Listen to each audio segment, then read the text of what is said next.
मराठी माणसांवर कधीही कोणताही अन्याय अत्याचार झाला तर राजसाहेब आणि महाराष्ट्र नवनिर्माण सेना मनसेच फक्त उभी असते.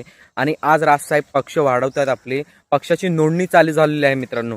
तर प्रत्येक महाराष्ट्रामधील तरुण वर्ग, प्रत्येक माणसाने ही नोंदणी करून राजसाहेबांचा हात आणि राजसाहेबांचा पक्ष बळकट केला पाहिजे.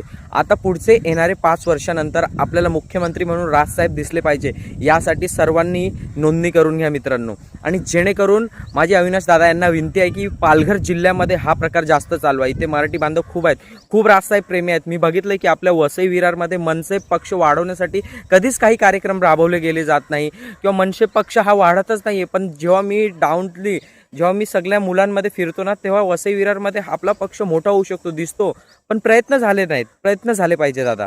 तर अविनाश दादा, कुठेतरी वसई विरारमध्ये पण आपला मनसे पक्ष वाढला पाहिजे आणि महाराष्ट्रातील प्रत्येक गावागावात कानाकोपऱ्यामध्ये हा पक्ष वाढला पाहिजे. यासाठी आपण सगळे तरुण वर्गांनी सोशल मीडिया असो किंवा ग्राउंड लेवलवर असो काम केलं पाहिजे, जेणेकरून येणाऱ्या 5 वर्षामध्ये सत्ता ही मनसेची असली पाहिजे. तेव्हाच महाराष्ट्राचं नवनिर्माण, शिक्षण, रोजगार, साफसफाई, चांगले रस्ते हे प्रश्न आपले तेव्हाच सुटतील मित्रांनो. जय हिंद, जय महाराष्ट्र.